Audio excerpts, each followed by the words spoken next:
Are you working on your author career but struggling to get that first book published? Does the goal of being an author seem too lofty? Or thoughts of having multiple books and making a full-time living are as fantastical as living in Cinderella's castle? Welcome to Discovered Wordsmiths, a podcast where aspiring authors can be heard. Join Stephen Schneider as he finds and talks to authors you may not know, but authors that have gotten their foot on the author career path. Hear what they've done to get there and where they want to go now. Settle back. It's time for a bit of inspiration and advice. Come listen to today's Discovered Wordsmith. Brought to you by Mind Architecture. Building worlds for your mind. So today on Discovered Wordsmiths, I want to welcome James Hill. James, how you doing today? I am good. How are you? I'm great. I hear you're getting the rainstorms that I had the last couple days. Yeah, last 2 or 3 days we get these thunderstorms in the afternoon because you know how hot it is. It's hot everywhere nowadays. Yeah, exactly. Yeah. So James, we want to hear about your book. We're going to talk about your Killer series. But before we do that, let's find out a little bit about you. So tell us about yourself, some things you like to do besides writing, where you live, hobbies, that type of thing. All right. I live in Virginia Beach now, but I grew up in New York City. Yeah, I grew up in the South Bronx. And this New York, I heard it. Yeah, you hear it, New York. And it all pretends to part of the reason why I wrote the Killer series. I grew up in New York and in the South Bronx in gang time back in the 60s and the 70s. And then we moved into a mob neighborhood, which was my mom's old neighborhood when she was a little girl. And so we moved back up there, and it was Italian, Irish, German, Jewish. I think we were like the second black family to move into the neighborhood because in New York, people move in and out. Where she lived before, her house was wiped out by the highway. They put the highway through there. When we moved back into the neighborhood, it was only one other black family in there. That's pretty much where I come from. And what I'm doing now is I'm living in Virginia Beach, which is a much nicer place. Except when it has storms. Except when the storms roll through. I like the heat, so I'm not too bad about that. The humidity's a killer. Yeah. It's a killer. So your book's about humidity. Got it. Okay. Yeah, there you go. Yeah, it is very steamy. Got it. Okay. Here goes the cat. Yes, there comes the cat. Because cats love to be on camera. Yeah. I have a cat and a dog, neither of which are mine. My son left the dog and my granddaughter left her cat. So you adopted. Yeah. So I now have a cat and a dog. The dog is up there looking out the door. He's rather big. So he's upstairs. He likes to lay in front of the door and scare everybody that comes by. Okay, got it. So why did you want to start writing? I've been writing since I was a little kid. I started writing when I was reading comics, Marvel. I'm more of a Marvel person than a DC. Okay. Who's your favorite? It changes. I was a big fan of Daredevil. Okay. I got a friend that loves Daredevil. And then Thor, because who wouldn't want to be a god? But yeah, I like a lot of the different older characters. The newer characters I wasn't too into because by the time they started coming out with Punisher and people like that, to me, they weren't superheroes because they really didn't have superpowers. I think the Punisher was killed and then comes back to life or something like that. Probably several times by now, I think. Yeah, that kind of changed the way the superhero world worked.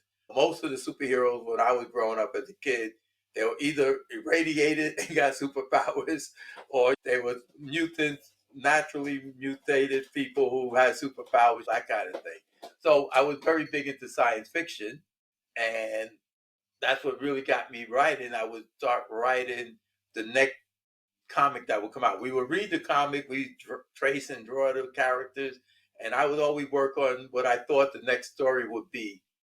That's also what got me into serial writing because of the fact that Marvel ran 13, 20 comics before you had the full story. You know? I love that you just said that because my son works at a comic book store and he loves comics and I've always loved comics. And we were talking about that. And another friend also, how comics are basically the next step of serial fiction from 100 years ago. The pulps, Conan and Lovecraft and all that. And then you have comics, and those extend into our modern time. They're still serial fiction for the most part. You read 30 pages. Oh my gosh, what happens next? Wait till next month. Next month, yep. And it was great when it was only a dime. But now a comic is $2.50. And oh, $2.50? No, man, they're like $4 and $5 now. I haven't been in a comic store in a long time. Yeah, they're crazy. And there's some, they'll come out with a special edition that's $10. Jeez, oh man. And now they come out like this thick. They have the whole anthology type of book put together. Yeah, I don't mind that because that's 6 to 10 comics all put together and you can sit and read it. Man, some of these people, they go weekly and just buy a stack. It's jeez. My brother's like that. He still read comics and he's like that. He goes out and buys the stack of comics and everything and sits down and reads them. My son reads a lot of comics, but it's because of work. And I'm like, yeah, sure it is. Now since I'm a publisher, I don't get to read the pleasure of reading. I have to read with a critical eye to everything. And even if you don't intend to, it seems to be the more you write, the more you read and you evaluate without even thinking about it anymore. Oh, yeah. You become a terrible critic. Right. Just being a writer makes you a terrible critic. Yeah, it absolutely does. Okay, so your series, the Black Series, I'm going to take it, it's a mystery. What made you want to write these books? Okay, the Killer Series is Series, I'm sorry. I was looking at your sign in the back. It says Killer with Black Blood. Yeah. Oh, yeah, that's one of the book titles, yeah. Yeah, Killer Series. I apologize. Yeah, no problem. It's because, like I said, I grew up in gangs and a lot of my friends were in the mob. When we moved into the mob neighborhood, I had a lot of friends who were mobsters and everything. And so I wrote this series about somebody from the South Bronx, from the gangs, joining up with a guy who was what we used to call junior mafia. You know, you're a teenager and they're just waiting to join the mafia. That's the family business. So they're going to go into the family business, and you can't join the mafia until you're 18. They don't take you under 18 because they don't have any leverage over you. When you're 18 and you join the mob, now you can go to prison if they turn you in or something. But if you're under 18, then of course at the time you couldn't go to prison. Okay. Things changed with the gangs because that's one of the reasons why they changed the laws with the gangs, because the gangs did the same thing. They took in younger kids, 12, 13-year-old, and made them members of the gangs because they could hold the weapons. And if they get caught with the weapons, they don't go to jail except for maybe a year or so. They go to the youth house because they're underage. They can't be charged with murders and things like that, which is why they want to change that law. So anybody out there who's thinking about the law and how to get around it, guess what? They will change the law to get around you. Yeah. And not that we condone doing this. We're not condoning. No, we're not condoning anything. Just that if you think there's a loophole, there probably is. And when you exploit it, guess what? They're going to sew up that loophole. So that's what made me decide to write the Killer Series. And I decided to write it as these two guys who come together as teenagers, and they both, for whatever various reasons they both really only have one goal in mind, and that's to become major criminals, international criminals. You got to have goals in life. Yes. Tell us about the series. How many books are there, and what's the overall series storyline, I guess? Your latest book, what that one's about? Yeah. All right. So there's 4 books. And when I wrote it, I had the intention of making only 4 books in the Killer Series. I really wrote it based on the second book. Now, the second book is Killer with 3 Heads. And it's after these 2 teenagers get together. In the first book, they rob a money drop. They rob a mob money drop because Nicky thinks that this guy is skimming money off the mob in his neighborhood. So we're going to go in there and rob him because now obviously he's robbing money from the other family. We can go and rob this guy. And actually that wasn't the case at all. The guy was stashing the money in his neighborhood because he had to deal with the father and to keep the bank there. So that's how the whole series gets started. They robbed this guy, and between him and Mojo, between Nikki and Mojo, they robbed this guy, and it sparks a mob war. Now, Nikki's problem was his family wasn't getting the respect he thought they deserved.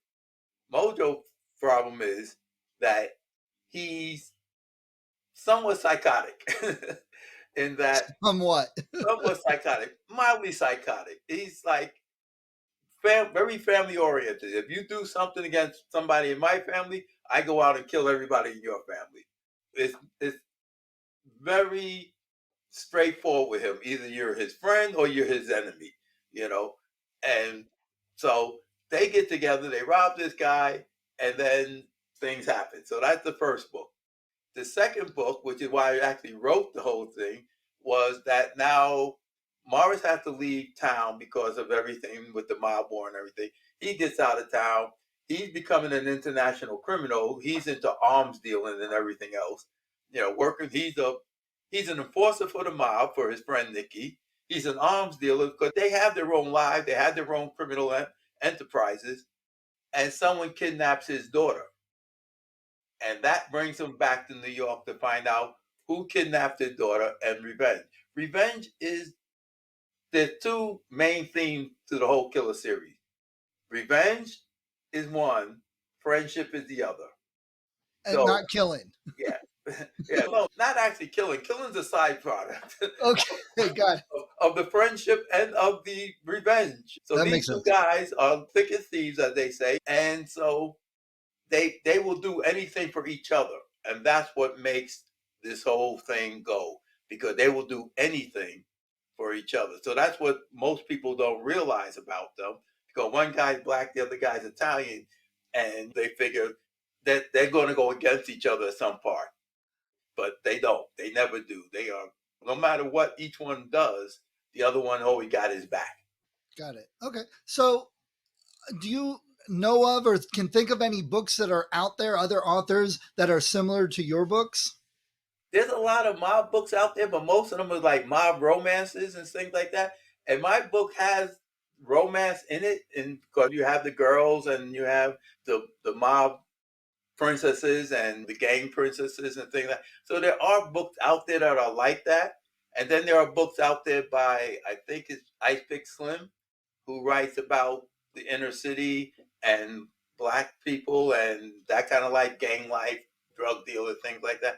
But my book is a bit different than any of those because it like mixes all of that into one story. So it's not really a mob story, and it's not really a gang life story, because Okay. they're moving out of those worlds into international criminals. They're becoming international criminals.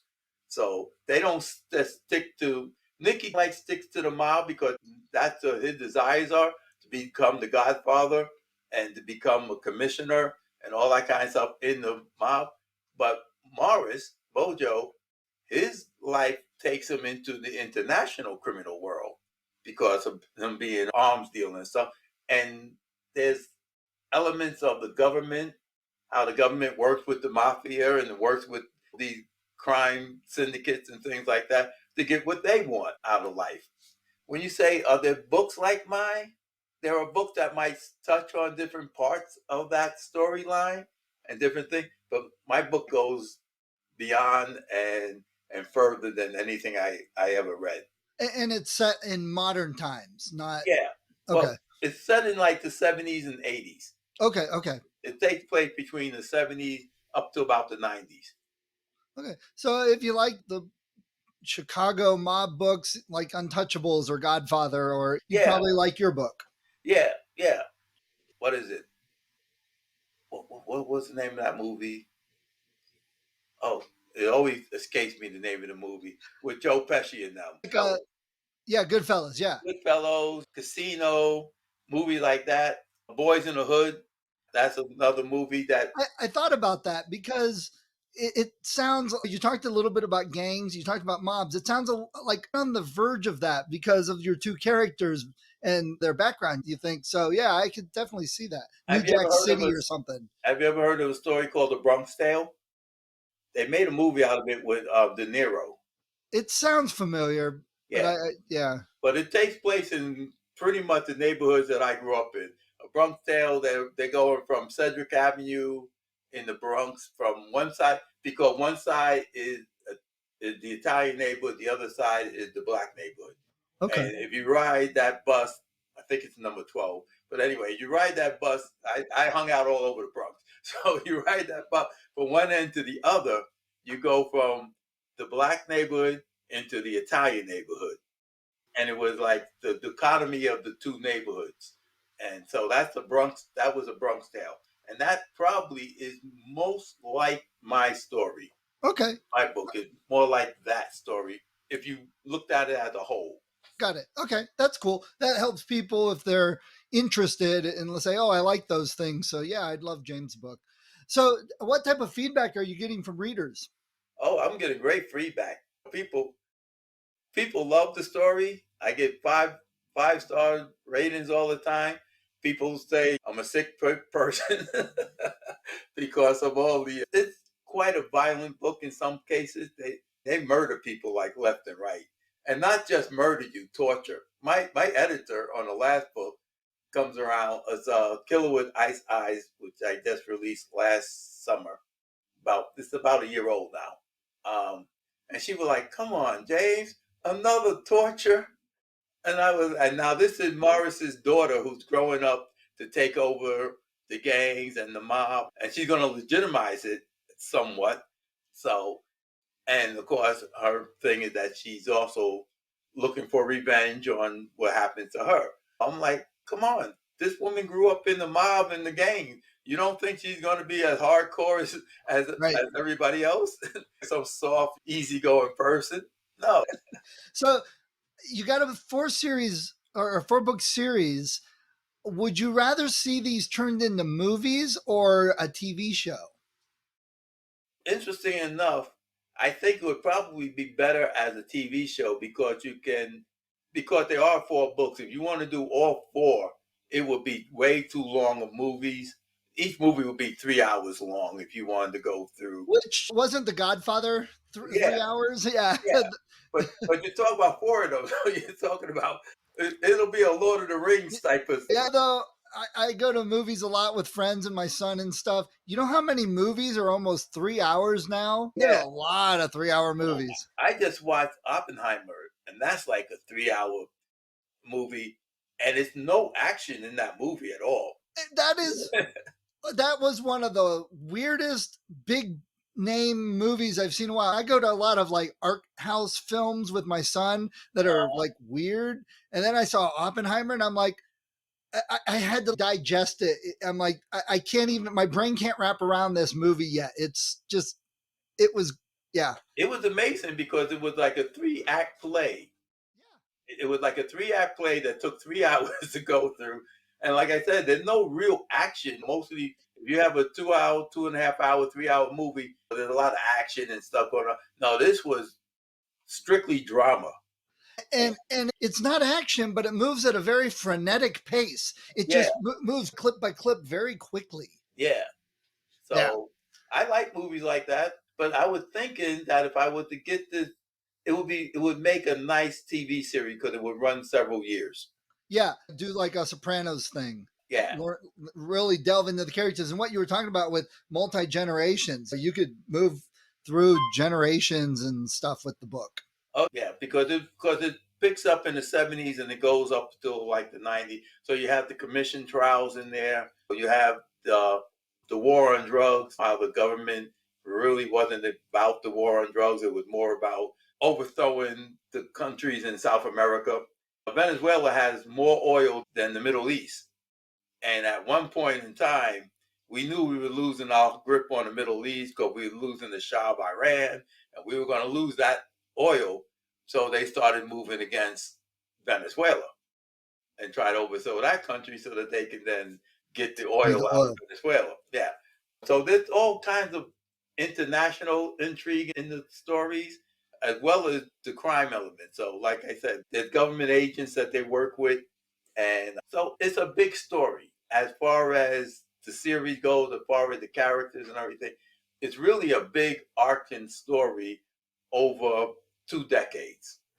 Okay. All right. So, do you have a website that people go to and find out more info about the books? Yes, you can go to jlhill-books.com, which is my website, or you can go to RockHill Publishing.com, which is my publishing company's website. Okay, great. I'll put links in the show notes. Yeah. All right. So either one. No, sorry, what? I said either one will take you to either way. So you said it's a 4-book series. What are your plans to do next? Okay. Okay. Nice. So it's a lot like the Killer series. Uh-oh. There we go. Yeah, I figured the storm may have knocked you out. I'm glad you just tried to get back in. We'll just edit all that. So for everyone at home, we're back, even though you won't notice it at home, hopefully. We had a short, yeah, but I've had it happen before. And that's the great thing about Zencastr is it'll still help get us synced up and match everything. So it'll be good. It's fine. All right, so we had talked about your next book, your fantasy. And we're going to talk about writing in multi-genres here in a minute. So let me ask a few more questions about you. What are some of your favorite books and authors that you like to read? In time, I'm reading it. Yeah. Yeah. So what's your favorite Stephen King and what's your favorite Asimov? Yeah. Yeah. Yeah. He had a couple short stories, like 1,000 or something like that. I've got a bunch of those too. Oh, cool. Cool. Nice. Cool. Good idea. Did it work? Did you get anything? But you were trying. Got it. In Virginia Beach, do you have any favorite bookstores you like to go to? Okay. Nice. Okay. All right. So before we talk about writing multi-genres, if you're walking down the street and somebody said, "Hey, James, I heard you wrote a book. Why should I get your book and read it?" What would you tell them? The Killer series. Nice. Okay. Hey, I got to ask, is that Cardinal from Cincinnati Cardinals? Oh. Oh, okay. Because it looks similar. Nice. Nice. Yeah. Ah, I went to only Sunday school and that was enough. You need to write a story based around that now, it sounds like. We could probably have a good discussion on that. I got confirmed, but they almost kicked me out of the class 4 times. Yeah, I understand. Yeah. All right, James, you've published several books, a couple series. What are some things you've learned now that you're doing different from when you started? Okay. Okay. All right. With that writing through multiple books and series, you've written sci-fi, you've written mob and crime, and you've written fantasy. So there's a lot of advice out there. A lot of people saying stick with one genre, stick with one type of book, and get your readers in that. So you basically said, no, I'm not going to do that. Why did you choose to write multiple genres like that? Okay. Nice. Need to have a mermaid mob book. So a lot of people say the problem with that is, and I agree with you, honestly, I write middle grade, but I tell people all the time, like middle grade is a demographic. It's not a genre. And within middle grade, there's all sorts of stuff that kids read. Dork Diaries is not the same thing as Percy Jackson, but they're both middle grade. And so I say I write middle grade fantasy, which allows me to write in multiple things. I've got a strict fantasy in a medieval world with goblins and magic. I've got another fantasy that's like an alternate British spy thriller, but it's a fantasy because it's not real. Then I've got this other fantasy I'm working on that's a Scooby-Doo gang paranormal investigator. It's all fantasy to me, but they're not necessarily the same readers, though I think kids tend to read cross genre more than adults. So have you found that people get like your fantasy book and then they'll get the mob book and go, what the heck is this? I like your fantasy. Why are you writing mob? And do you get negative comments or does it confuse people? Okay. Uh-oh. There we go. There we go. You back? I can hear you. Can you hear me? Nope. Can't hear me. Uh-oh. Now can you hear me? Yeah, yeah. You were talking about the use of the pen names and the differences and the fantasies lighter. Okay. Okay.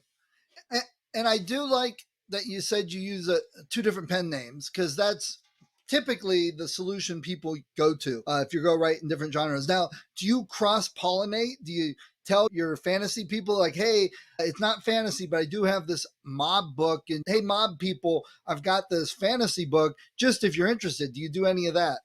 Got it. That's the designator. Brains being blown out or not? Which do you like? So I do agree with you about people have multiple interests. And I think there's actually more people like that than we realize, but we get pushed into these preset genres. And I have been talking about this for a couple years with people on the podcast that I think the genres are old school. There's something that we're getting away from, especially with the younger generation. And what got me thinking about it was on Netflix, they don't give you, it's very difficult to go in and just browse a genre. It takes work to find the genres. But what they do is they give 3 tags to every movie. They have gritty, hardcore crime, or humorous crime, or southern crime, or it's gritty southern crime, or humorous southern crime. And you can click on a tag and get all the different movies that fit that. So you might have a southern crime story, but you also might have a southern comedy or a southern history.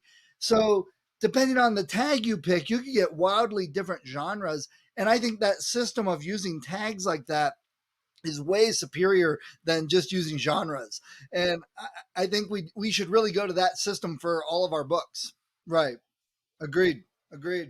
All right. So James, even with the dropouts, it's been really great talking to you. I've had a fun time chatting about your books and stuff today. So I hope you don't get blown away by the storms. But before we go, do you have any last minute advice that you would give to new authors? Agreed. Right. Nice. Great. All right, James, I wish you luck on your books, and hopefully maybe we'll hear you in a year or so and hear more about your fantasy. We'll talk again. That'd be great. Great. And we'll make sure we have links in the show notes so everybody check it out. Thank you, James. Have a wonderful afternoon. Hi, if you enjoyed this episode of Discovered Wordsmiths, please support the author. Go to their website, go to Amazon, look them up, get the book. And if you click on the link that I have in the show notes, you'll also help support the podcast so I can keep the hosting and all the software I use and keep it running to help more authors. When I am recording this, we've got over 100 episodes, lots of authors. Go to the website, discoveredwordsmiths.com. Check it out. There's a lot of great authors, probably in some genre that you love. See what they have. Check out their books. That's what the point of the podcast is for. So people can discover new authors, find some new books they love, support the authors so they can continue writing. So please support them. And if you do like the podcast, if you've been thinking of podcasting or you're a writer, I've got some links also at the website. Click on those if you're interested in any of the software or services that I talk about. Everything that I have there is something I use. So I've got an affiliate link. Again, it's a little bit, if everyone clicked on those, if they were going to get it anyway, it helps keep the podcast going. So let's all help each other out and discover more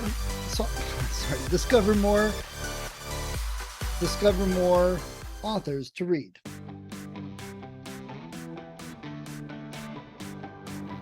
Thank you for listening to Discovered Wordsmiths. Come back next week and listen to another author discuss the road they've traveled, and maybe, sometime in the near future, it might be you.